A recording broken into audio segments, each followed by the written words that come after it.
Students, आपने United nation security council और उससे रिलेटेड जो रिफॉर्म के लिए बात की जाती है एक ग्रुप के द्वारा, जिसको G4 ग्रुप हम बोलते हैं, उनके बारे में अक्सर न्यूज़पेपर के अंदर सुना होगा। तो स्टूडेंट्स, आज इस लेक्चर के अंदर हम जानेंगे कि यूनाइटेड नेशन सिक्योरिटी काउंसिल क्या है, कौन कौन उसके मेंबर हैं, परमानेंट मेंबर क्या होते हैं, नॉन परमानेंट मेंबर क्या होते हैं।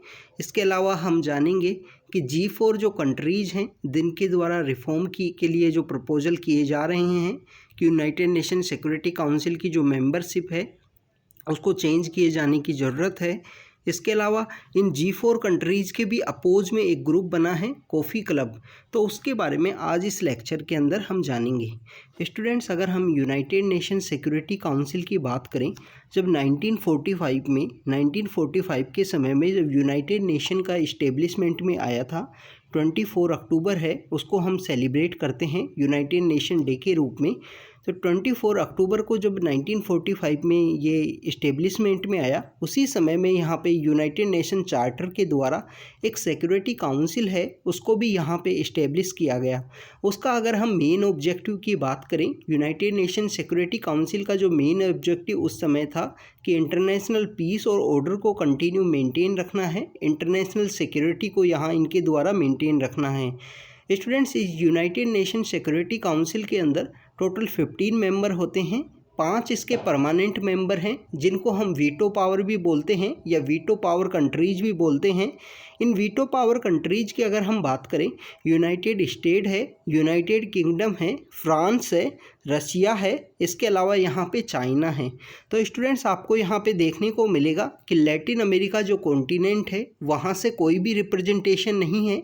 अगर हम बात करें जो अफ्रीका का जो कॉन्टिनेंट है वहाँ से भी कोई यहाँ पे रिप्रेजेंटेशन नहीं है। तो बेसिकली हर कॉन्टिनेंट को यहाँ रिप्रेजेंटेशन नहीं मिला है। कुछ जो बिग पावर्स हैं, जो बिग कंट्रीज़ हैं जिनका डोमिनेशन था 1945 के समय में, उन्हीं कंट्रीज़ को यहाँ पे वीटो पावर है वो दी गई है। स्टूडेंट्स, इसके अलावा 10 कंट्री यहाँ पे नॉन परमानेंट होते हैं। बेसिकली आपको वर्ड से ही शो हो रहा है कि नॉन परमानेंट मीन्स द उनकी जो मेंबरशिप है वो यहाँ पे कंटिन्यू नहीं होती है, सिर्फ इनको जो मेंबरशिप मिलती है वो मिलती है 2 साल की। तो यहाँ पे जो नॉन परमानेंट मेंबर हैं वो 10 होते हैं, बट वो 2 साल के लिए ही यहाँ पे नॉन परमानेंट मेंबर बनते हैं। इंडिया नॉन परमानेंट मेंबर अक्सर रहा है, काफ़ी बार रहा है यूनाइटेड नेशन सिक्योरिटी काउंसिल का। इसके अलावा स्टूडेंट्स, अगर हम बात करें यहाँ पे वोटिंग राइट्स की, तो हर कंट्री को एक वोट का अधिकार है। बट अगर कोई रिजोल्यूशन है, उस रिजोल्यूशन को अगर वीटो पावर कंट्रीज़ के द्वारा, जो यहाँ पे परमानेंट कंट्री हैं 5 जिनको वीटो पावर है, उस किसी भी एक कंट्री के द्वारा अगर उस रिजोल्यूशन को ब्लॉक कर दिया जाता है, उसके यहाँ पे नो लगा दिया जाता है, वीटो पावर को यूज़ कर दिया जाता है, तो वो रिजोल्यूशन वहीं पे ब्लॉक हो जाता है। तो स्टूडेंट्स, ये यहाँ पे शो करता है कि वीटो पावर कंट्रीज़ को कितनी पावर है। अब आप देखिए कि 1945 के समय में और प्रेजेंट समय में, 1945 के समय में और प्रेजेंट समय में कंटिन्यू चेंज आया है, जियोपॉलिटिक्स चेंज हुई है। जो अगर हम बात करेंगे सोसाइटी के अंदर में बहुत सारे नए कंट्री हैं जो इमर्ज हुए हैं एक बेटर इकोनॉमी के रूप में, बेटर यहाँ पे अगर हम बात करें कि जियोपॉलिटिक के रूप में, तो इन कंट्रीज़ के द्वारा यहाँ पे लगातार कोशिश की जा रही है कि यूनाइटेड नेशन सिक्योरिटी काउंसिल है, इसकी मेंबरशिप को कंटिन्यू रिफॉर्म किया जा सके। क्योंकि स्टूडेंट्स, हमको देखने को मिलता है कि ईस्ट एशिया की अगर हम बात करें, सदर्न अमेरिका की अगर हम बात करें, Africa in continents in regions की अगर हम बात करें, यहाँ पे परमानेंट मेंबरशिप में इन रीजन्स को काउंसिल के अंदर में कोई भी रिप्रेजेंटेशन नहीं है। तो इसी वजह से एक G4 कंट्री हैं, 4 ऐसे इकोनॉमी, 4 ऐसे कंट्रीज जिनका जियोपॉलिटिकल इंटरेस्ट है वो कंटिन्यू इंक्रीज हुआ है, जियोपॉलिटिकल पोजीशन इंक्रीज हुई है।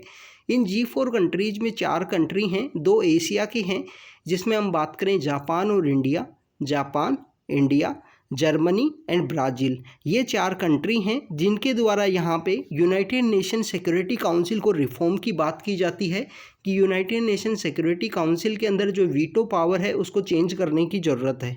स्टूडेंट्स 2005 के समय में जब G4 यहाँ पे एग्जिस्टेंस में आया था 2004 के समय में, तो यूएस के द्वारा, यूनाइटेड स्टेट ऑफ अमेरिका के द्वारा और चाइना के द्वारा कंटिन्यू इस G4 ग्रुप के अगेंस्ट में लॉबिंग की गई कि G4 ग्रुप को लॉबिंग किया गया। इसके अगेंस्ट में बहुत सारे ऐसे कंट्रीज़ को स्टैंड किया गया कि आप G4 ये रिफॉर्म कर की बात की जा रही है यूनाइटेड नेशन सिक्योरिटी काउंसिल के अंदर में, तो इनके अगेंस्ट में आप अपनी आवाज़ उठाइए। तो इसी वजह से एक नई जो क्लब है जिसको बोलते हैं कॉफ़ी क्लब वहाँ उस समय में एग्जिस्टेंस में आई। कॉफ़ी क्लब बेसिकली 40 और कंट्रीज़ हैं जिनके द्वारा यहाँ पे एक रिजोल्यूशन लाया गया कि रिफॉर्म करने की ज़रूरत नहीं है यूनाइटेड नेशन सिक्योरिटी काउंसिल में, और इन कंट्रीज़ के खुद के भी इंटरेस्ट हैं। आप देखिए कि ये वैसे कंट्री हैं जैसे यहाँ पे जो पाकिस्तान है वो इंडिया की मेंबरशिप को अपोज किया जा रहा है। अगर हम बात करें जो साउथ कोरिया है वो यहाँ पे जापान की मेंबरशिप को यहाँ पे अपोज कर रहा है।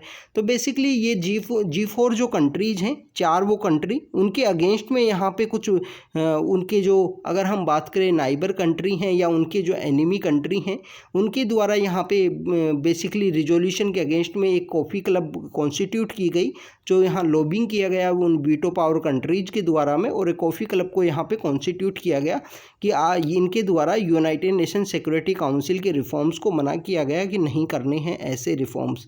तो स्टूडेंट्स, ये यूनाइटेड नेशन सिक्योरिटी काउंसिल के बारे में हमारा वीडियो था। कॉफ़ी क्लब के बारे में हमने देखा कि G4 कंट्रीज़ कौन कौन से हैं जो 2004 में इनका जो एग्जिस्टेंस में आया।